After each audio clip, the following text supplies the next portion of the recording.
हिंदू धर्म में श्री कृष्ण जी को भगवान विष्णु का ही अवतार माना गया है।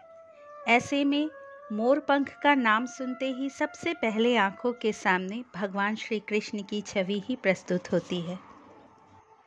धार्मिक मान्यताओं के अनुसार बांसुरी, मोरपंख और गुंजामाला के बिना कान्हा का स्वरूप अधूरा है।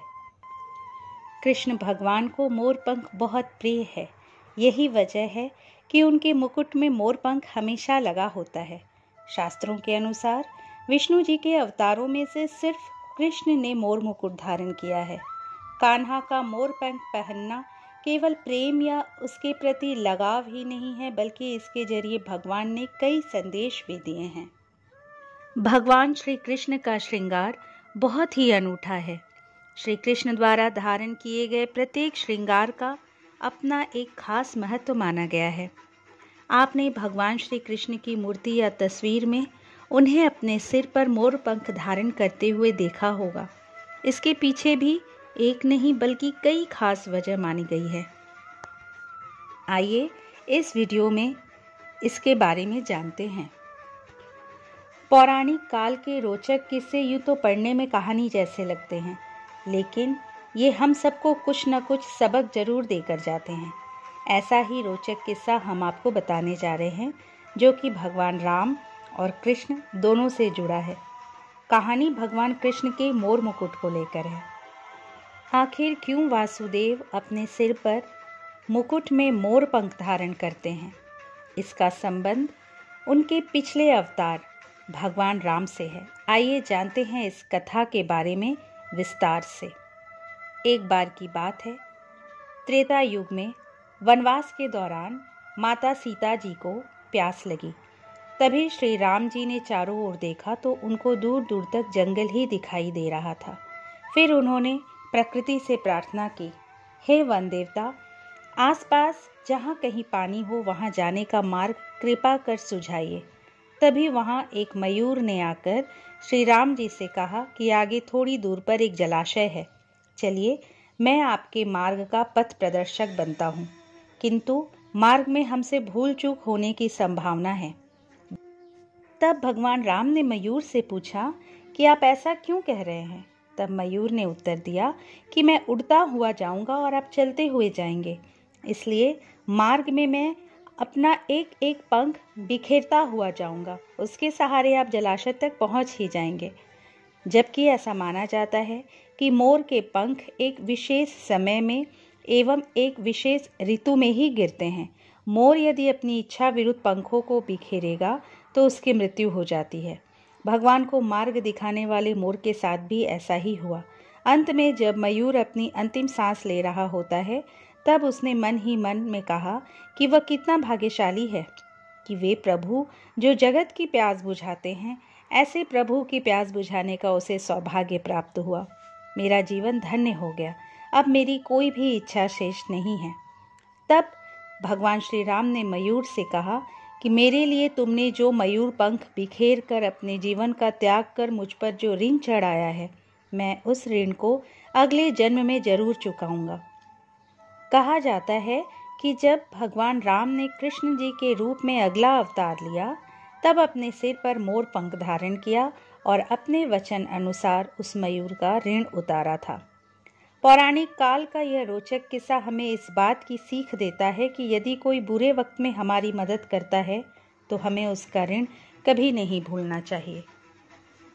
भगवान श्री कृष्ण के मोर पंख व गुंजामाला धारण करने के रहस्य को इस श्लोक से समझेंगे। बर्हा पीडं नटवर वपुः कर्णयोः कर्णिकारं बिभ्रत वासः कनक कपिशं वैजयन्तीं च मालाम् रंध्रान् वेणोर्धर सुधया पूरयन् गोपवृन्दैर्वृन्दारण्यं स्वपदरमणं प्राविशत् गीतकीर्तिः। प्रस्तुत श्लोक में श्री कृष्ण की अद्भुत मोहिनी शोभा का वर्णन है। एक ओर कृष्ण नट की भांति नाना रूप धर लेते हैं। कभी वे दूल्हे की तरह दिखते हैं, माथे पर मोर मुकुट, कानों में कनेर के फूल खुसे हुए, नील कमल सी देह पर सुनहले पीतांबर की आभा, गले में वैजयंती माला, बांस की बांसुरी के छिद्रों को अपने अधरामृत का पान कराते हुए ग्वाल बालों के साथ वे वृंदावन में ऐसे प्रवेश कर रहे हैं जैसे रंगमंच पर कोई नायक प्रवेश कर रहा हो। पर श्री कृष्ण वृंदावन में विहार के लिए नंगे पैर आते हैं, क्योंकि उनके चरणों के स्पर्श से ही भूमि पर तृण अंकुरित होंगे और उन तृणांकुरों से गौओं की तृप्ति होगी, इसलिए वह गोपाल कहलाए। श्री कृष्ण के मस्तक पर मोर पंख का मुकुट है। बाल कृष्ण को मोर बहुत पसंद है। श्री कृष्ण का मयूर नृत्य भी बहुत प्रसिद्ध है। मोर में अनेक गुण हैं। वह दूसरों के दुख से दुखी और सुख से सुखी होता है। अधिक गर्मी पड़े और सब कुछ सूख जाए तो मोर को मरण तुल्य दुख होता है। आकाश में बादल गड़गड़ाने पर वह अत्यंत आनंद के साथ नाचता है और उसकी आंख से आनंद अश्रु प्रवाहित हो उठते हैं। यशोदा नंदन मुरली मनोहर पीतांबरधारी श्याम सुंदर श्री राधा रानी के मोर के साथ नाचते हैं। नाचते नाचते मोर का पंख गिर पड़ता है। श्री कृष्ण उसे उठा लेते हैं और कहते हैं कि अरे, यह तो हमें पुरस्कार मिला है। उसे अपने सिर पर धारण कर लेते हैं, इसलिए इनको बरहापीड़ भी कहते हैं। श्री कृष्ण गले में गुंजा माला धारण करते हैं। यह माला उन्हें बहुत प्रिय है। ब्रह्मांड का आकार गुंजा जैसा है। श्री कृष्ण अनंत कोटि ब्रह्मांड के नायक है। उन्होंने ब्रह्मा जी को बताया कि तुम तो एक ही ब्रह्मांड के ब्रह्मा हो। ऐसे ऐसे अनेक ब्रह्मांड मेरे श्रीअंग में विलास करते हैं, इसलिए उन्होंने गले में गुंजा माला धारण की है। श्री कृष्ण का शरीर ऐसा है कि देखने में लगता है मानो लावण्य दौड़ रहा है। वह तरह तरह के वेश धारण कर लेते हैं। कभी खड़िया से सुंदर श्रृंगार करते हैं, कभी फेंटे को बांध लेते हैं, इसलिए नटवर वपु भी कहा गया है। कर्णिकार अमलतास के लंबे लंबे लटकते हुए फूलों को कहते हैं। इसे कनेर या करवीर का पुष्प भी कहते हैं।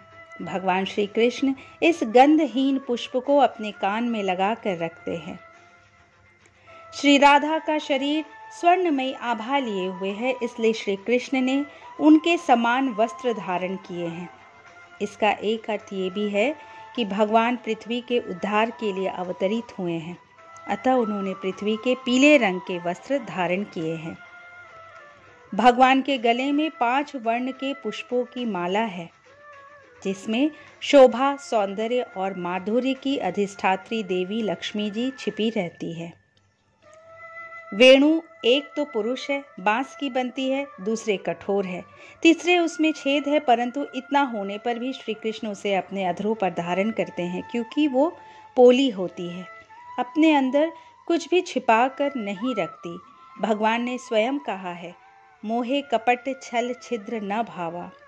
बांस गर्मी सर्दी बरसात सहकर भी चीर कर बांसुरी बना लेने पर मीठी तान ही सुनाता है, इसलिए श्री कृष्ण को बांसुरी प्रिय है।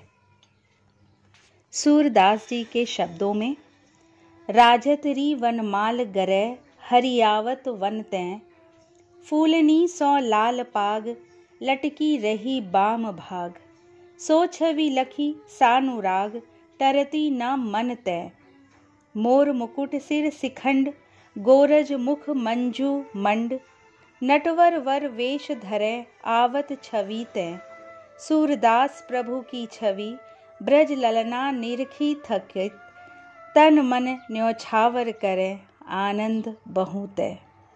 गोपी कहती हैं, सखी गले में वन माला पहने श्याम सुंदर वन से आते हुए बड़ी शोभा पा रहे हैं। फूलों से सजी लाल पगड़ी बाईं ओर लटक रही है।